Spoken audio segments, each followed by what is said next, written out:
Do it anyway is a mindset trick that you can use when you start to feel excuses rolling up. It works a lot like the 5-second rule. If you've got to do something that really makes you nervous or that you're afraid to do, before you're about to do it, come up with an anchor thought. My life changed a couple years ago when I discovered something called the progress principle. Want to soar? Get a mentor.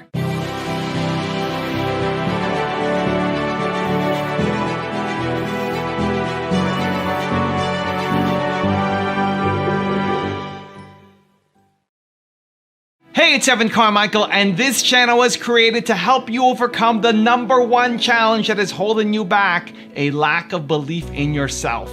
You watch these videos because you know there's something more inside you. You've got Michael Jordan level talent at something. So today let's learn from one of the best, Mel Robbins, and some of her best mindset tricks to destroy worry and excuses. Mentor me, Mel.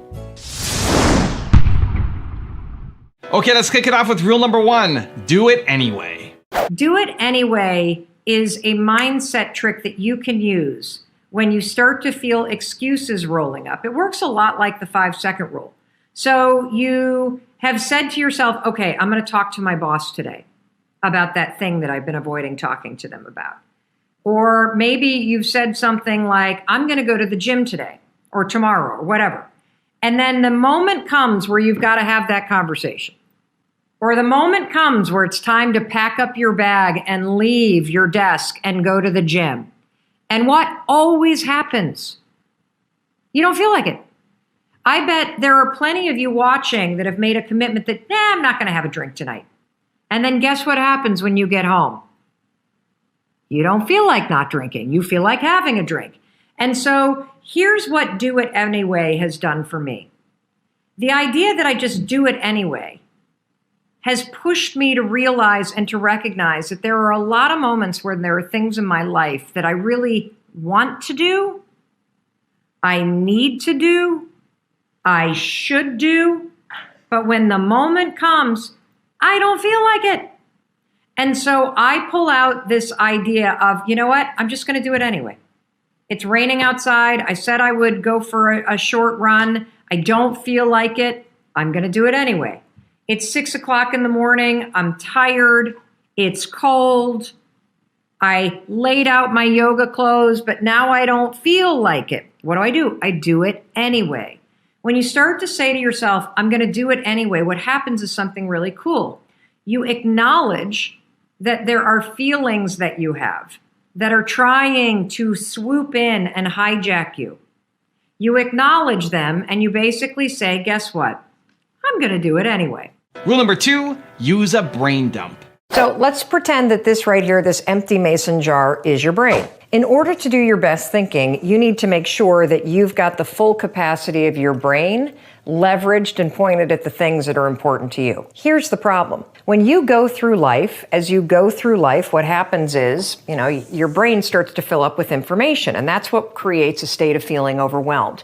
Being overwhelmed is nothing more than having a full brain. So as you go through your day-to-day life and you start checking email and looking at texts and looking at Facebook and sitting in meetings and flipping through television channels and sending emails and writing Excel spreadsheets and running and picking up the kids at work and getting another text and looking at Instagram and looking at Twitter and checking out the news, your brain gets pretty full, doesn't it? And so when you feel overwhelmed, what I know about you is that your brain is full of a bunch of garbage. And so, I didn't think about the drain draining. I hope that's not bothering you, but it's certainly going to bother me. What you need to do in order to fight overwhelm is you've got to actually do a brain dump. You got to get rid of all that stuff so that you've got an empty brain so you can focus again. So how do you do that? It's easy to do with a cup of water because you just pour it out. This is what you're going to do. You are literally going to dump out everything that's in your head onto this piece of paper. Every concern, every worry, every to-do, everything that's bothering you, that you're thinking about, you're going to write down.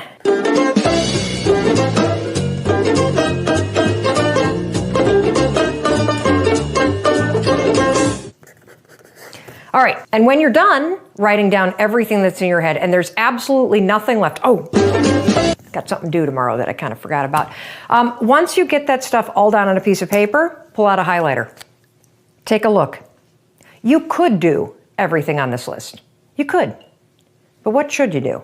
What are 3 things, just 3, that you should do in order to advance the things that matter to you? Let's see. I got to do that one. I got to do that one. And I got to do that one.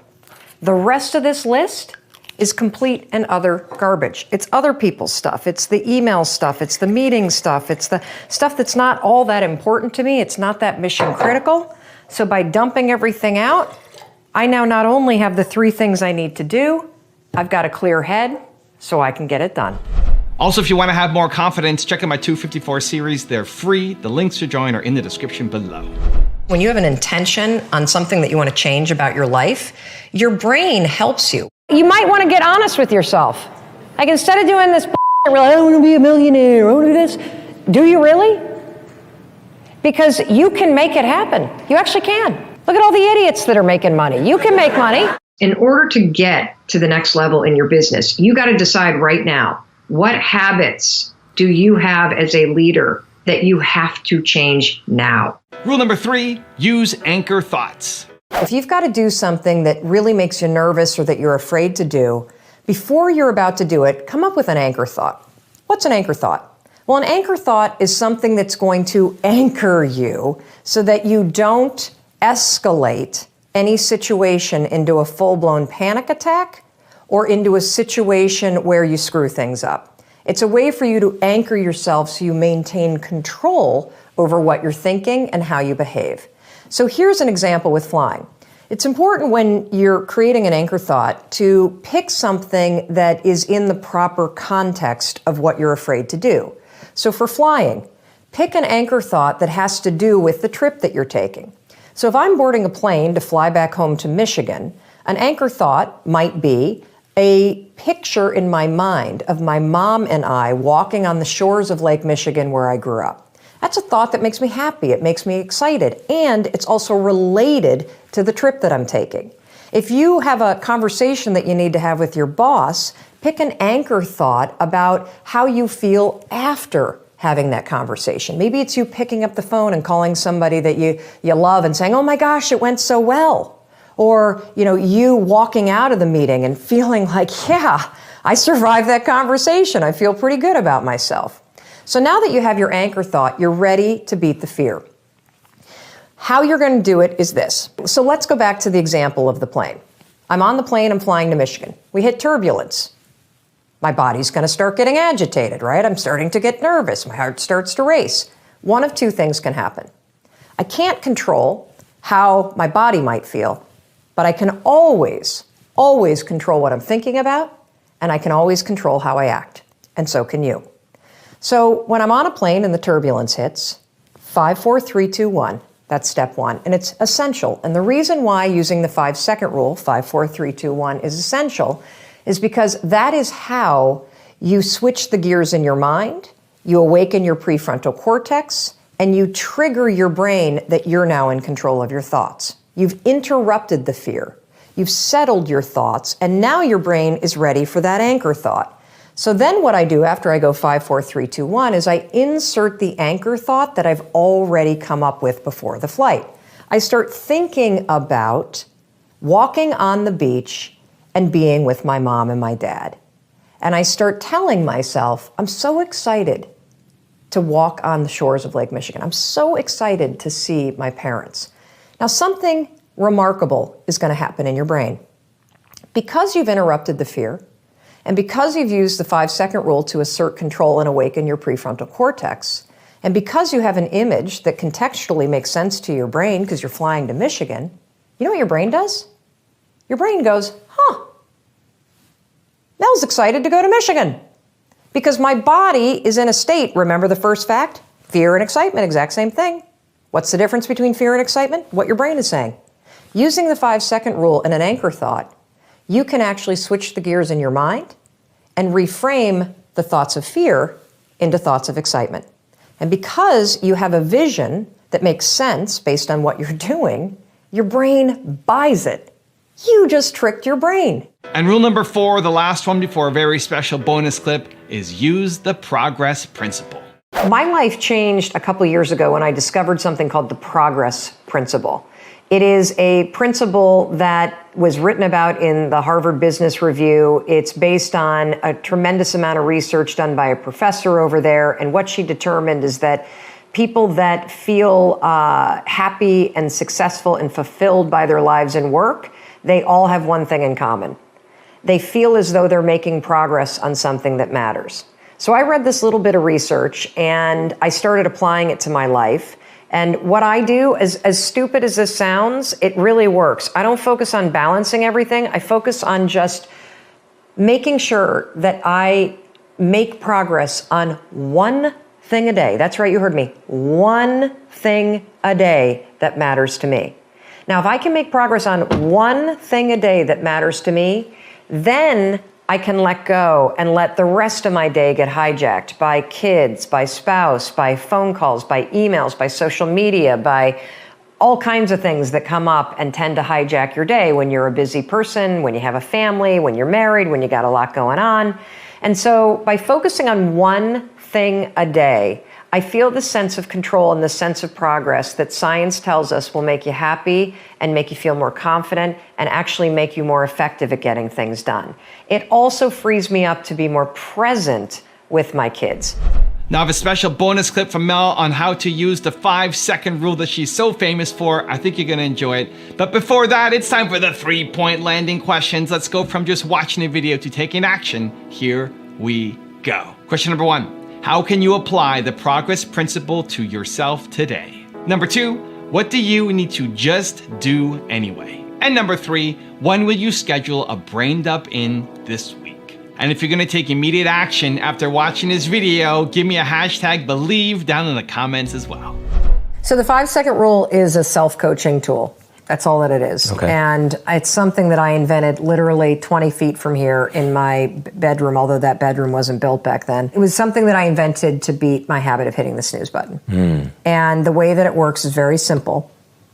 The moment that you need to do something and you can feel yourself hesitating and you can feel the excuses rolling in, count backwards to yourself, 5, 4, 3, 2, 1, and something weird will happen. The moment you get to 1, you'll actually move. And I invented it by mistake. I invented it during, I think, the worst moment of my life, which was 2008. Chris and I, my husband of 22 years, we were about to lose everything. Wow. His restaurant business was going under. I had just been fired from a job, my first job in the media business. So I was just wallowing in self-doubt because I thought, boy, have I really screwed up. I had changed my career, taken a risk, gone into the media business. It didn't work out. I felt like a total loser. I felt like I made a big mistake. We had 3 children, mortgage to pay. The entire house had been used to leverage the business. So had our life savings. So had the kids' college savings. I mean, just on the verge of losing it all. Chris was sleeping on the couch, and I just couldn't get out of bed. And so I invented this thing, the 5-second rule, one night when I saw a rocket ship fly across a television screen at the end of a commercial, and it gave me this idea. And the idea was, I wonder if I launched myself out of bed so fast, I wonder if I could move fast enough that I could beat the self-doubt and anxiety that I felt every single morning when I would wake up. And it was really that dumb and that simple of an idea. And for whatever reason, when the alarm went off that next morning, what happened is what happens to all of us all day long. Inspiration strikes, so the alarm goes off, and use the alarm clock as a metaphor for those moments when you know you should do something. And the alarm goes off, and what's interesting is most of us don't have a problem with what we need to do. It's how we make ourselves do the shit that's hard. So the alarm went off, and immediately my mind woke up, and my mind started spinning, as our minds do. Yeah. And I started immediately thinking, like most of us do, when the alarm goes off, I don't want to get up. It's cold. I don't want to face the day. I'm unemployed. And then the body starts to kind of get a little tense when anxiety comes in, or you start to feel overwhelmed about the shit you got to deal with. And I felt myself reaching for the snooze alarm like I always did. But that morning I went 5, 4, 3, 2, 1. And by the time I hit 1, I was standing up and I was kind of freaked out because why would something so simple work? But I went on with my day. And I used it the next morning and the next morning and the next morning. And then I started to wonder, God, I see that it works as a cheat for the alarm clock, but I wonder if it could work for other things. So I started to use it for every moment in my life where I knew what to do, but I didn't feel like it.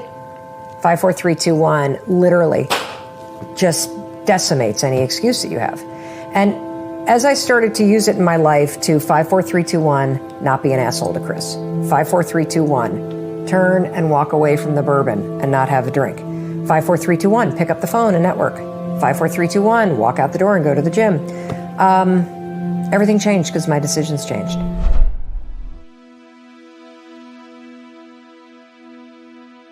If you want more Mel Robbins, check out the top 50 rules video I made on her. The link is right there next to me. I think you'll enjoy it.